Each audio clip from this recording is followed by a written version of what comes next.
मोदी जी की राजनीतिक कब्र खोदना बहुत जरूरी है। जो लक्षण है रावण के, ये लक्षण है मोदी जी के। उसी बात को हमने कह दिया। लोगों का बौद्धिक लोगों से चर्चा करने में यह बात नजर आई कि सिंदूर एक विशेष धर्म से ही संबंधित है और बेहतर होता कि कोई और नाम दिया जाता है। क्रिश्चियनिटी में जीसस है, इस्लाम में प्रॉफिट है। यहाँ किसको माना जाए? हर 1 किलोमीटर पर, हर मील पर, हर पड़ोस में एक नया देवी देवता हैं और नहीं है तो गढ़ दिए जाते हैं। क्या है सनातन? बताएं कोई। कि कृष्ण ने कहा कि अपने सगे संबंधियों को कैसे मारेंगे, तो कृष्ण ने कहा कि कोई सगा संबंधी नहीं है, न्याय के लिए लड़ो और मार दो, अपने लोगों को ही मार दो। तो आज उसी मोड़ पर हमारे कृष्ण ने मुझे कह दिया है कि सबसे पहले जो अपना दुश्मन है उसी को मार दो, और जो सामाजिक न्याय का दुश्मन है, जानते हूँ, मैंने अपने प्रेस रिलीज में लिख दिया है, वो सुश्री मायावती ने जो सामाजिक आंदोलन का गला घोटा, अब उनका गला घोटने का समय आ गया है। कि मोदी जी आधुनिक रावण के सिंबल हैं। जिस तरह से अपने सोने का महल बना रहे हैं और जिसमें जाने वाले उसी के वो सोने का महल जलेगा। साथियों नमस्कार, मैं हरिश्चंद्र बर्णवाल इस वीडियो में आप सभी का स्वागत करता हूं। दोस्तों, उदित राज के बारे में आज बड़ी सारी बातें कहने को है। उदित राज का अभी मैंने आपको ट्रेलर दिखाया, ये तो आप समझ गए होंगे दोस्तों कि ये व्यक्ति कितना जहर से भरा पड़ा है। ऐसा कोई विषय नहीं दोस्तों जिस पर उदित राज ने अपशब्द न कहे हो। प्रधानमंत्री मोदी अगर ये जातियों की बात करते हैं ना, तो एक ओबीसी समाज से आते हैं। प्रधानमंत्री मोदी को इतनी गालियां आप सोच नहीं सकते। रावण कहा, क्या क्या नहीं कहा। ये बोलते हम दलित हैं, लेकिन मायावती जी को भी इतनी गालियां दी हैं, आप सोच नहीं सकते। सनातन धर्म से इनको नफरत है, लेकिन अब समझ में आ रहा है दोस्तों कि इसके पीछे की वजह तो कुछ और है। इनके मन में था कि अगर सरकार को हम लगातार गालियां देंगे मोदी जी को, तो हो सकता है कि जो हम अवैध रूप से लुटियंस जोन में एक बंगला घेर कर बैठे हैं, फिर हमको कोई नहीं निकाल पाएगा, वरना सब बोलेंगे मोदी जी बदले की कार्रवाई कर रहे हैं। लेकिन दोस्तों, कानून तो कानून ही होता है, सबके लिए होता है, बराबर होता है। दिल्ली पुलिस ने इनकी हेकड़ी निकाल दी। जो अधिकारी गए थे, पुलिस वाले तो साथ होते हैं, छोड़ने को तैयार नहीं थे। बंगले का मोह ऐसा कि आप सोच नहीं सकते। महीनों गुजर गए, अवैध रूप से कब्जा करके बैठे हैं कि हम छोड़ेंगे नहीं। लेकिन कानून तो सबके लिए होता है ना, सरकार को तो पालन करना ही पड़ेगा। जो भी अधिकारी होते हैं, इसमें सरकार का तो लेना देना भी नहीं है। इनको समझिए धक्के देकर बाहर निकालना पड़ा है। सारा सामान फेंक दिया बाहर। हालांकि फेंकना क्या कहें, वो तो निकाल के रख दिया, लेकिन ये खुद उदित राज कह रहे हैं कि सोचो मेरे जैसा आदमी का फेंक दिया तो बाकी लोगों का क्या होगा। क्यों भाई, आप राजा हैं क्या? आप भी तो नागरिक ही है ना, और आप अधिकारी भी रहे, आप सांसद भी रहे हैं, तो क्या आप राजा हो गए? दोस्तों, आज की कहानी आपको देखना है, इसलिए देखिए ताकि आपको समझ में आ सके कि जो उदित राज लगातार मोदी जी को चुनौती दे रहे थे, इस देश के हिंदू धर्मियों को चिढ़ा रहे थे, आखिर वो किस किस शीशे के घर में खुद रह रहे थे। जरा उसका नजारा आपको दिखाता हूं। आपसे निवेदन करता हूं दोस्तों, जरा उदित राज पर भी एक आध टिप्पणी करके बताइए कि आप क्या सोचते हैं इनकी राजनीति को लेकर के। जिस तरीके से ये एक एक चीज को, अभी मैं आपको बहुत सारी चीजें दिखाई ना, ऑपरेशन सिंदूर को गाली, जुडिशरी के खिलाफ अपशब्द, तमाम वो चीजें जो भी आपको लगता है कि मर्यादा में रहकर, ये राष्ट्रपति को गाली दे चुके हैं, अभी मैं वो भी दिखा दूंगा आपको। तो आज बड़ा विशेष वीडियो है, जरा देखिए, आपको समझ में आएगा कि कैसे इनकी हेकड़ी दिल्ली के अधिकारियों ने निकाल दी है। और हां दोस्तों, बिहार को लेकर के हमारी टीम ने एक नया गीत, बिल्कुल नया गीत, वोट चोरी का है, ये जो मुद्दा उठाया था ना, उसी पर तैयारी की, कल ही अपलोड किया है दोस्तों। जरूर देखिएगा और मैं आपसे निवेदन करता हूं कि आप कमेंट के साथ अपनी बात भी रखिएगा। दोस्तों मैंने कमेंट में पिंड कर दिया है। आइए शुरू करते हैं। ये देखिए, कांग्रेस नेता उदित राज का सरकारी आवास कराया गया खाली, इस अधिनियम के तहत हुई कार्रवाई। ऐसा नहीं है दोस्तों कि उदित राज को आकर के किसी ने कहा होगा भैया घर खाली करो, इसने कहा होगा हम नहीं करेंगे, बस सामान उठाया बाहर फेंक दिया। ऐसा नहीं है। कई बार नोटिस दिए गए, भाई खाली करो, ये लुटियंस जोन का पंडारा पार्क में C1/38, इसके मालिक नहीं है आप, इसमें किसी और का रहने आशियाना बनेगा। जैसे वो CJI साहब थे ना, चंद्रचूड़ साहब, वो कई महीनों तक रहे, वहां पर भी सुप्रीम कोर्ट के चीफ जस्टिस को लिखना पड़ा, गवई साहब को, कि खाली कराइए। अरे जब पूर्व CJI को खाली करना पड़ गया तो आप क्या चीज है? आप क्या भारत के कानून से ऊपर हैं क्या? आप क्या सुप्रीम कोर्ट के चीफ जस्टिस ऑफ इंडिया से भी बड़े हैं क्या? आपसे घर खाली नहीं कराया जाएगा। और आप देखिए दोस्तों, अभी तो मैं आपको तस्वीरें भी दिखाना चाहता हूं, बल्कि आप देखिए, आवास एवं शहरी मामलों के मंत्रालय के तहत आने वाले संपदा निदेशालय के अधिकारियों की एक टीम पुलिस बल के साथ इनके घर पर पहुंची। ये दिल्ली का पंडारा रोड है, C1/38। पुलिस टीम भी थी, पता नहीं ये क्या कर दें, कौन सा इल्जाम लगा दें। कहा गया बंगले को खाली कीजिए, तैयारी नहीं थे मानने को। मैं आपको दिखा रहा हूं, अकड़ रहे थे, नहीं खाली करेंगे, कानून बतिया रहे थे। इनको लगता है भाई कानून, हम तो कानून से ऊपर हैं, वरना तो ये 6 महीने पहले ही खाली कर दिए होते। तैयारी नहीं थे दोस्तों, सवाल जवाब करने लगे। लेकिन इस बार अधिकारी, संपदा विभाग के अधिकारी तय करके आए थे कि अब और बर्दाश्त नहीं, आपको कानून के तहत जितना मौका मिलना चाहिए था वो मौका मिल गया। वीडियो बना रहे थे उदित राज, आपको दिखा रहा हूं, खुद भी उदित राज आपको दिखेंगे। अपने ट्विटर अकाउंट से इन्होंने शेयर किया है। आपको एक और वीडियो दिखाता हूं, अभी आप देखिएगा, इसमें बाइट है इनकी, बयान आपको सुनाई पड़ेगा। जब शुक्रवार के सुबह में पहुंचे अधिकारी, उदित राज से कहा कि भैया अब आप घर खाली कर दीजिए, ये बंगला, ये सरकारी बंगला है, लुटियंस जोन का है, अब इसके आप अधिकारी नहीं है। जब तक आपके अधिकार में था आप रहे, आपको खाली करने के लिए कहा गया, आपने खाली नहीं किया। और आप जानिए भाई, उदित राज 2014 से 19 तक सांसद थे, उसके बाद सांसद भी नहीं है, लेकिन राजनीति धमकाने लगे। आपको वीडियो दिखाता हूं, किस अकड़ के साथ अधिकारियों से बात कर रहे हैं। आप देखिए दोस्तों, जंगल राज के ये सब भी उदाहरण हैं और कुछ नहीं है। आप किसी पद पर नहीं है, लेकिन आपकी इच्छा है कि आप सरकारी संपत्ति पर कब्जा करके बैठ जाए, कोई आपको निकाल ना सके। जरा खुद सुनिए किस अकड़ के साथ अधिकारियों से बात करते हैं, सुनिए। आपका नाम क्या है भाई? अरे आपका नाम क्या है सर? ये ऑर्डर, आपका नाम क्या है? ये ऑर्डर है। आपका नाम क्या है? में कोई दिक्कत है? आपका नाम क्या है? अरे भाई ऑर्डर करवाना आए हो, घर खाली करवा रहे हो, सामान फेंकवा रहे हो, नाम बताने नाम बताने में क्या है? अजय कुमार। हाँ? अजय कुमार। क्या पोस्ट है आपकी? Eviction inspector. अब इन्होंने अकड़ तो दिखा दी, समझ गए कि भाई कानूनी रूप से तो हम कमजोर हैं, हम कुछ कर नहीं सकते।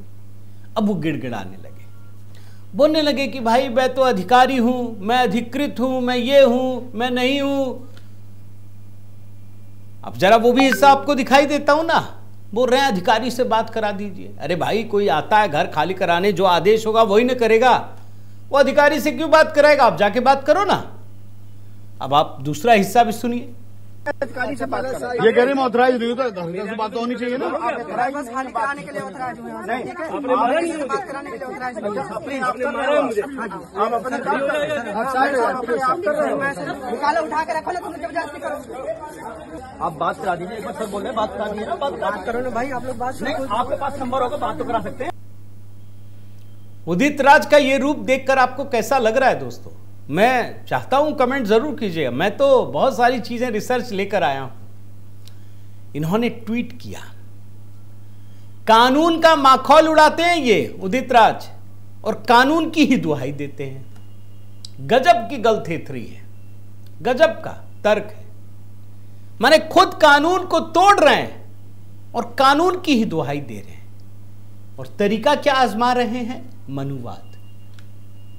ये व्यक्ति हिंदू धर्म से कितना चिढ़ता है दोस्तों, वो तो अभी नीचे एक ट्वीट आपको दिखाऊंगा। जब राम मंदिर का इनॉग्रेशन हो रहा था, इस ट्वीट को देखिए क्या लिखा है। जो मनुवाद से ईमानदारी से लड़ता है उसको हर सितम और जुल्म सहने के लिए तैयार रहना चाहिए। कुछ कथित दलित पिछड़ों के नेता हैं जो आरएसएस और बीजेपी से लड़ने का ढोंग करते हैं, जबकि अंदरूनी मिले रहते हैं। वो कई मकान लेकर बैठे हैं, सुरक्षा मिली है, मेरी सुरक्षा छीनी और आज घर से सामान फेंक दिया, जबकि 28 अक्टूबर को कोर्ट में तारीख है। मामला सब जुडिस है और 3-4 दिन में क्या फर्क पड़ जाता। खाली कराने वाले अधिकारी ने कहा कि 28 को स्टे मिल जाता, इसलिए ऊपर से आदेश आया कि उससे पहले ही खाली कर दिया जाए। बताइए, ये अधिकारी भी रहे हैं, आपको वैसे बताऊं मैं, इनको पता है नियम कानून क्या है। कहां जोड़ दिया? मनुवाद में। दोस्तों सही मायने में समझिए तो ये जो है ना, ये कांग्रेस का रोग है। ये बात कुछ और होगी, घुमा के कहीं और ले जाएंगे। हिंदू धर्म में सिर्फ लड़ाई झगड़ा करवाना अपने हित को साधने के लिए, इसी के लिए ये मनुवाद लिखते हैं। आपका घर अगर खाली कराया जा रहा है, सरकारी बंगला जिसके आप अधिकारी नहीं हैं, तो इसमें मनुवाद कहां से आ गया भाई? और जहां आपके दलित अध्यक्षों की बेइज्जती होती है, तब कहां चला जाता आपका ये ज्ञान? तब तो आप नहीं लिखते हैं, कुछ भी नहीं बताते हैं। मैं तो बयान सुन रहा था दोस्तों, ये एएनआई का बयान है, इसमें ये पता है क्या कह रहे हैं। मैं ये बाइट नहीं सुना रहा आपको, क्योंकि इसमें बड़े सारे नियम कानून होते हैं, आप जानते हैं दोस्तों। इसमें ये लिखते हैं कि आजाद भारत में इतना जुल्म किसी के साथ नहीं हुआ। इसमें ये लिखा हुआ है, ये कहते हैं मतलब अगर नियम के तहत उदित राज को यह कहा जाए कि आप सरकारी बंगला छोड़ दीजिए जिसको कब्जा करके बैठे हैं, तो ये कह रहे हैं कि आजाद भारत में इतना जुल्म किसी के साथ ही नहीं हुआ। एक हिस्सा और भी है, मैं इसका बाइट सुनाता हूं। जानते क्या कहते हैं? कि अगर मेरे साथ इतनी ज्यादती हो रही है, तो बाकी देश के गरीब पीड़ित और दलित के साथ क्या होगा? मेरे मन में सवाल उठा कि आप क्या चीज हैं? क्या आप कानून से ऊपर है? क्या भारत का संविधान आप पर लागू नहीं होता है क्या? आपको हिस्सा सुनाता हूं दोस्तों, आप जरा सुनिए, देखिए, फिर मुझे बताइए। अरे ऊपर जाती हो रही है तो इस देश के आम जो गरीब है, दलित है, पिछड़ा है, उसके साथ क्या हो रहा होगा? आप जानते हैं दोस्तों, इसमें एक और लोचा पता चला। मैं मीडिया रिपोर्ट ही देख रहा था कि डॉक्टर उदित राज, उनकी पत्नी का नाम है सीमा राज, वो एक पूर्व IRS अधिकारी है। मकान है दिल्ली का पंडारा रोड में C1/38, और ये जो मकान है ये इनकी पत्नी के नाम पर आवंटित है, क्योंकि वो इनकम टैक्स की अधिकारी रही है और वो नवंबर 2024 में रिटायर हो चुकी हैं। उनको 6 महीने का एक्सटेंशन मिला, वो भी समाप्त हो गया। अब इसके बाद भाई बंगला तो चाहिए ना। आपकी जगह कोई दूसरा अधिकारी आया तो वो कहां रहेगा भाई? पूर्व CJI चंद्रचूड़ साहब जब नहीं खाली कर रहे थे, तो जो नया CJI है वो तो गया ही नहीं, जानते हैं ना आप। तो ये खाली नहीं करेंगे तो जो नया अधिकारी है वो रहेगा कहां? और इसीलिए ministry of housing and urban affairs के तहत आने वाले डायरेक्टोरेट ऑफ स्टेट्स की टीम बंगला खाली कराने पहुंची, मना किया, सामान बाहर कर दिया। और मैंने चेक किया दोस्तों, इनको कई बार नोटिस जारी किया गया था, पर्याप्त समय दिया गया था, लेकिन आप यकीन मानिए ये बहुत पुराना रोग है। ये कांग्रेसियों के समय से है कि एक बार सरकारी बंगला मिल गया तो ये खाली नहीं करते, छोड़ना नहीं चाहते। लेकिन इस सरकार में दोस्तों हर किसी को खाली करना होता है, चाहे वो भाजपा का हो, कांग्रेस का हो या किसी का भी हो। अगर आपका समय सीमा पूरा हो गया तो आपको बंगला खाली करना पड़ेगा। और जानते हैं, जब मैं ये दिखा रहा हूं ना, बंगला तो खाली हो गया, लेकिन जरा मैं उदित राज के पूरे जो कैरेक्टर है, जो उनका एक पूरा का पूरा तरीका है काम करने का, मैं जरा उसको भी डिकोड करना चाहता हूं। ये व्यक्ति समाज में किस तरीके से नफरत फैलाते हैं, एजेंडा चलाते हैं हिंदू धर्म के खिलाफ, भारत की सेना के खिलाफ। आपको जरा एक एक चीज दिखाता हूं, उसके बाद सारी चीजें समझ में आएगी। मैंने तो आपको ट्रेलर भी दिखाया दोस्तों, आप देखिए। ये पीएम मोदी की नौटंकी ने अब पुख्ता कर दिया है कि सत्ता की भूख के लिए पुलवामा कांड खुद कराया। अब सोचिए, ये सीधे भारत पर सवाल खड़ा कर रहे हैं। ये कह रहे हैं कि पुलवामा जो कांड हुआ वो मोदी जी ने नौटंकी की है। सोचिए, ये उदित राज कह रहे हैं। और दिखाता हूं, ये देखिए। जब राम मंदिर बन रहा था ना दोस्तों, जानते हैं ये व्यक्ति क्या लिख रहे हैं? मतलब 500 वर्ष बाद मनुवाद की वापसी हो रही है। इनको राम मंदिर से बड़ा चिढ़ है, हिंदू धर्म से बहुत चिढ़ है। ये नफरती हैं। राम मंदिर जो कानूनी रूप से हिंदुओं ने 500 वर्षों की लड़ाई के बाद जीता मंदिर बनाया, ये आदमी उसका विरोध करते हैं। लिखते हैं कि 500 वर्ष बाद मनुवाद की वापसी हो रही है। इसके अंदर कितना जहर भरा है, जरा कुछ उदाहरण देता हूं आपको। अभी शुभांशु शुक्ला दोस्तों अंतरराष्ट्रीय अंतरिक्ष स्टेशन से वापस लौट कर आए। जानते हैं ना, पूरे देश के लिए गर्व का विषय था। यह आदमी क्या कहते हैं आप जानते हैं? कि शुभांशु शुक्ला को क्यों भेज दिया, किसी SC ST को भेजना चाहिए था। आप सोचिए, ये देश को कहां ले जाएंगे? ये तो कब्जा करके बैठ जाएंगे भाई। इनके लिए नियम कानून का कोई लेना देना नहीं। ये बाबा साहेब के संविधान को मानने वाले लोग नहीं हैं। मैं ये कह रहा हूं आपको। ये आदमी अन्ना हजारे को समाजद्रोही, महाधूर्त, बेईमान कहता है। अरे कम से कम उम्र का ही लिहाज कर लेते। आलोचना करने के भी कई तर्क होते हैं, लेकिन शब्दों की सीमा मर्यादा कोई नहीं तोड़ता दोस्तों। मैं इनका 2 ट्वीट दिखाता हूं, आप देखिए क्या लिखा है।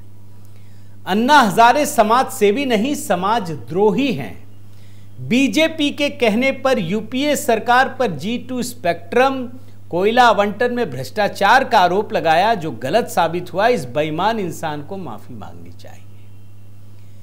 घटिया इंसान, मतलब इतने बुजुर्ग आदमी के लिए ये समाजद्रोही कह रहे हैं। और आगे देखिए, अन्ना हजारे भले ही आर्थिक रूप से बेईमान ना हो, लेकिन दिमागी रूप से बहुत बड़ा है। कांग्रेस को बदनाम करने तक लोकपाल मुद्दा बना रखा था। इस चतुर और बेईमान को चेले ने ढंग से चूना लगाया। अब गुरु और चेला आमने सामने। क्यों भाई? जब इसके चेले के साथ दिल्ली में मिलकर चुनाव लड़ रहे थे, तब शर्म नहीं आई, तब समझ में नहीं आया कि यह बेईमान गुरु चेला है। क्यों हम केजरीवाल के साथ मिल गए? ऐसा नहीं कहा। सिर्फ देखते जाइए और देखिए।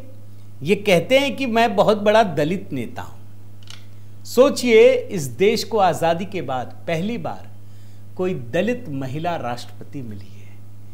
ये इंसान क्या लिखता है? द्रौपदी मुर्मू जैसा राष्ट्रपति किसी देश को ना मिले। चमचागिरी की भी हद है।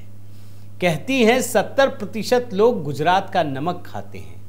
खुद नमक खाकर जिंदगी जिए तो पता लगेगा। सोचिए, दलित महिला राष्ट्रपति पहली। ये आदमी ना एक महिला का सम्मान कर रहा है, ना दलित का, और तो और ये देश की राष्ट्रपति हैं। और एक देखिए, ये देखिए, अभी मुख्य नए चुनाव आयुक्त बने ना ज्ञानेश कुमार, क्या लिख रहे हैं? वह तो संघी है, कम्युनल भी है। और आप क्या हैं? राम मंदिर के खिलाफ बोलते हैं, आप क्या हैं? भारतीय सेना के खिलाफ बोलते हैं, आप क्या हैं? आप भारत के खिलाफ बोलते हैं, भारत की संस्कृति के खिलाफ बोलते हैं, आप सीईसी के खिलाफ बोलते हैं, आप राष्ट्रपति के खिलाफ बोलते हैं, आप क्या हैं? मैं तो दाद देता हूं दोस्तों, दिल्ली के अधिकारियों ने कमाल का काम किया है। जिस तरीके से इनको निकाला है, बहुत अच्छा काम किया है। आप दिल्ली पुलिस के अधिकारियों और तमाम जो विभाग के अधिकारी हैं दोस्तों, उनके कार्य से सहमत हो तो जरूर कमेंट करके अपनी राय दीजिए। बताइए कि हाँ सही किया, ऐसे लोगों के साथ ऐसा ही होना चाहिए, बल्कि पहले होना चाहिए था और कानून का पालन होना चाहिए था। आपकी राय का इंतजार रहेगा दोस्तों। अगर आपने चैनल सब्सक्राइब नहीं किया है तो जरूर कीजिए, लाइक कीजिए, बेल आइकन दबाइए। और हाँ दोस्तों, HB मेलोडी पर देखिए, ये दूसरा गीत है। वोट चोरी का मुद्दा बड़ा उठाया था हमने, हमारी टीम ने सोचा जरा इस पर भी कुछ तैयार किया जाए, किया हम लोगों ने। मेरा निवेदन है दोस्तों, जरूर देखिएगा, कमेंट वहां भी कीजिएगा। और देखिए कमेंट में पिन कर दिया है, तुरंत क्लिक कीजिए, देखिए, बताइए कैसा लगा। बहुत बहुत धन्यवाद। जय श्री राम।